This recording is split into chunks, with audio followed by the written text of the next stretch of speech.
Need this. Good morning. We're here after our week-long mission trip to Shoshone Base Camp to share with you some of the highlights and some of the memories that we made while we were there. I will probably wrap us up just because I can talk forever and ever and ever, and these people have great experiences to share with you. So I'll just let it start at the end and work its way down.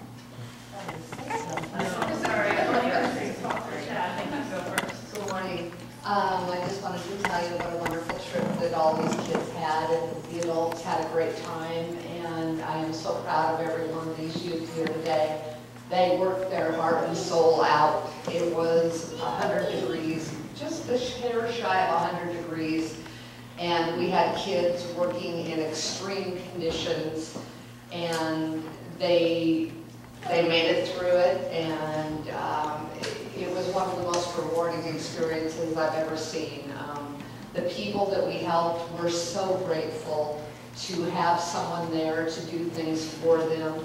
The first day we worked with a lady named Josephine, and she had served in the Army, I believe. And her husband has been in a nursing home for 12 years, and she's very not able to do things around her home so much anymore. She has a permanent caregiver, and so we weeded and painted and chip paint, and she sang to us some Bible songs, and it was just a very unique an experience that you'll never get again in this lifetime. And it was just wonderful to give and serve, and again, I'm so proud of everyone here. Thank you. Good morning. First, I'd like to share on behalf of Daniel, who was unable to join us this morning. Daniel was with Bethany and their servant group. Here's what Daniel had to say.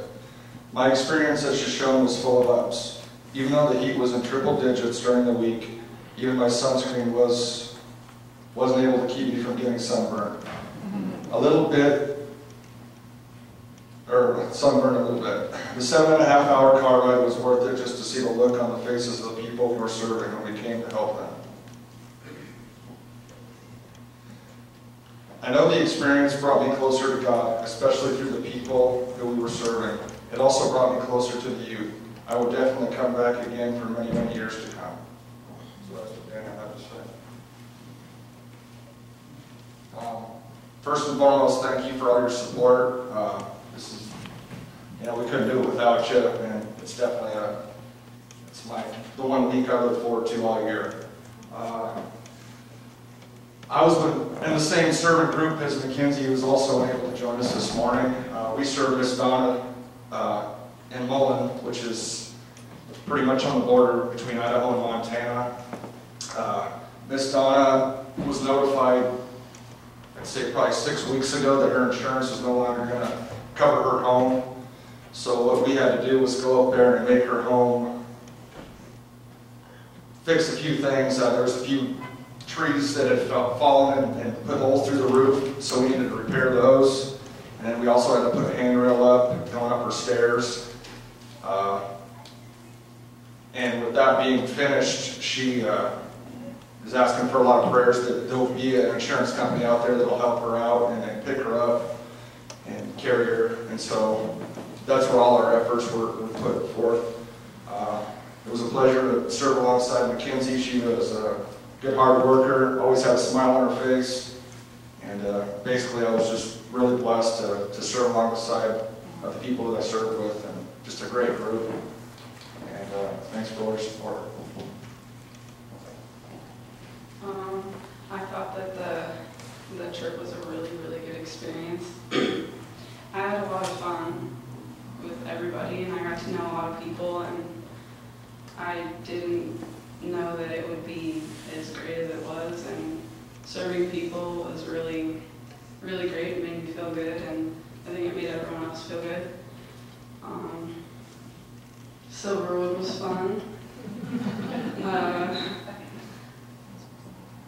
I got really emotional a lot of the times when we were having, everybody was together and we were on the campfire and stuff, and really made me think about everything, and it was a really good experience, and I'm glad that I went. I thought the best experiences were with the old people that we served and at Silverwood. And we had a lot of fun times joking around and stuff. And well, when I first met Stephanie, I don't know, there's just something about her. I thought she looked like a mix between Carol Burnett and a Barbara. I got messed up, so I called her Barbara, and I just couldn't stop. So she was like, you know what, whatever floats your boat. So I just started calling her Barbara ever since. So whenever I look you up, if we ever lose contact, I might miss you because I'll think you're Barbara. And we named Sarah Mighty Mom because she was basically a mom to everybody. And kind of kept everything going and stuff, and yeah, it was pretty good. This past week was very fun. Personally, I spent a lot of time in the pool hall.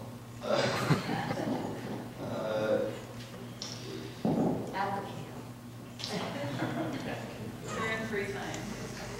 Oh, when we were in Lutheran, we tried to, on the way home, we tried to catch a mouse that was in the place that Sarah so willingly woke everyone up for. It was on her. It was on top here.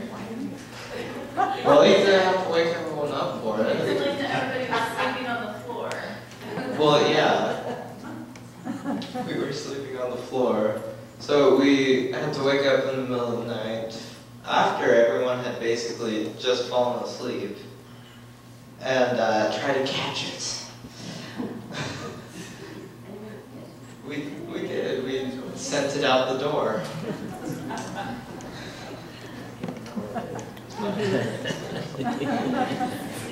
I was on a roofing job, and this was my first trip here, and I think the heat was absolutely horrible. I got sick, but we ended up building a new roof. This man, so his house could be insured.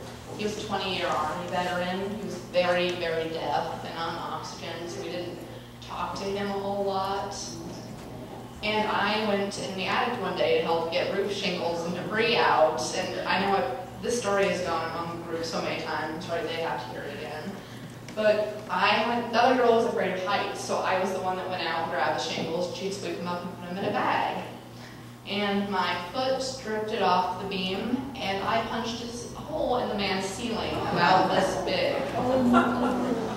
And I was so apologetic. I felt horrible because this man was sick, and on top of that, I put a hole in a ceiling in his kitchen that he was sitting like this far away. What if I hit him?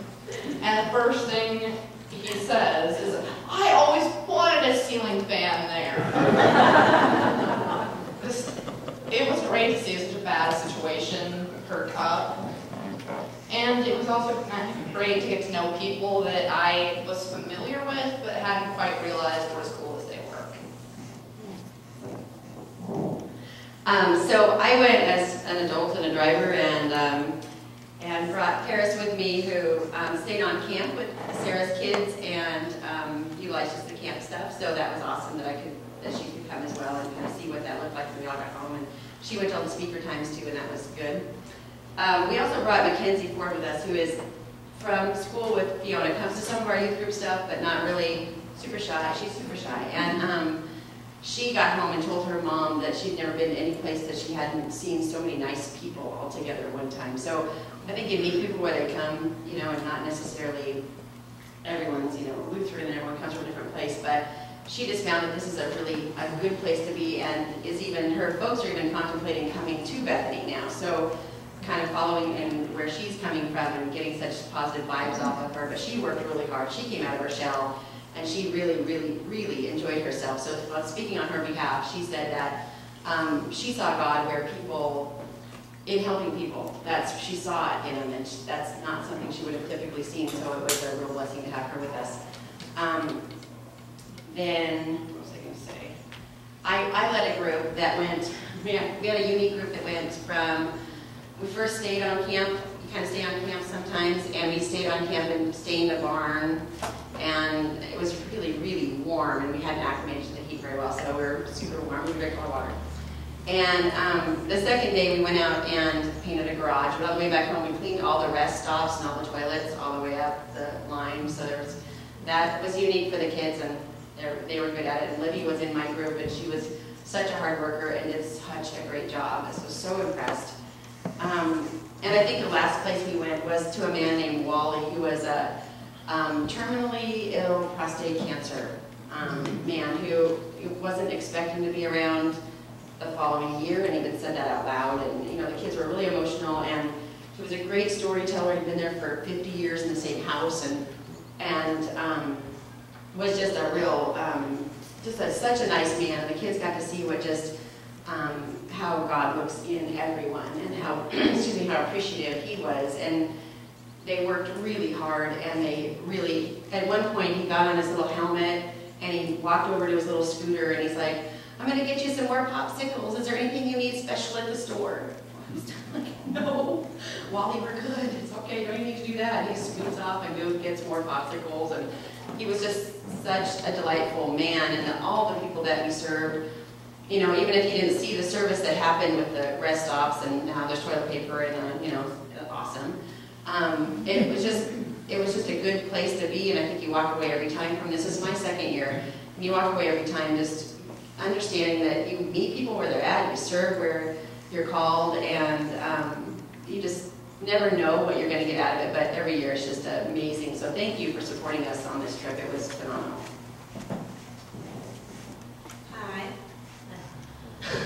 Hi. So this year, me and David, you're in the same group. He can't be here today, but we were kind of just like the whatever group, like whatever you needed, we just kind of like, we just did it. And so, so I remember like the second day we were there, we did, we split some wood for the camp, but it was a huge stack. Like, it was big. And so, and there was like no shade at all. Like, there was no shade. And we had to wear long sleeves and long pants and closed-toed shoes and gloves and glasses. We had to wear this huge, like, suit, pretty much. And it was like 100 degrees outside, and we were so exhausted and so tired, but like afterwards, we felt so good about like doing like we felt so good about it, like after like we like saw like the finished pile of like split wood. It was just like, it felt really nice just to like see it and see that like we did that, like, so yeah, and I really can't wait until next year. All right, this was my 4th time over at Shoshone, my 5th mission trip, and I mean, I think I really got to reflect on kind of where I was the first time I came to Shoshone and where I am now, you know, in my spiritual life, in the way I serve my community. And so I remember my first time over Shoshone was like a nervous, like 8th grader, like, oh my God, I'm gonna be with all these teenagers, these high schoolers, and I didn't really have a lot of opportunities to serve my community back then. And so it was kind of like it was kind of to be able to go out and to serve like outside of the community and to know that I was answering someone's prayer. That was something huge for me. And so now I think I've gotten my varsity letter in community service. I'll be a senior this year. It'll be my 4th time, and I just I love that I get to be able to have service in my life and be able to serve. So, and Shoshone has really been like one of those places where I can come back to and I can reflect and I can look up at the mountains and turn off my cell phone and just, you know, be and have a connection with God. And it was really great to be able to go back. So. Well, first of all, thank you for supporting us. Again, this is a trip that will stick in their minds forever and is really a mountaintop experience for all of them. There were 11 youth. Not all of them are here today. David and Daniel Bacher and Ian here. I'm not sure where he's at. I know it was his first trip, and he had a really, really good time as well. And then Mackenzie is not here this morning as well, and she was part of that crew too. But we just would like to thank you for your support. We took a lot of time and energy to get there and to be able to experience Shoshone. Many of them, it was their very first time up to Shoshone.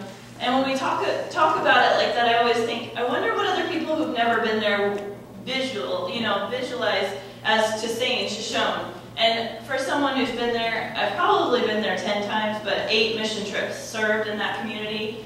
It gets you so giddy when you drive up the Coeur d'Alene River for 30 miles and you get to this camp that's no cell phone service. It's grass fields, dirt roads. You're staying in these bunk houses that were made back in the 40s for Fire Force Base Camp, and you're going down in the valley every day and you're serving.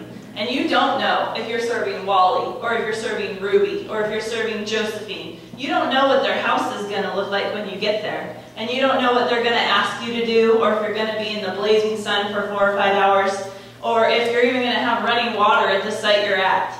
But these kids tackle it, and the adults tackle it like it's nothing. They go down there and they do it. And they do God's work while they're down there, because part of that is relationships. Part of that is building that character and building that community with those people in that valley. And that's what makes it possible again and again and again.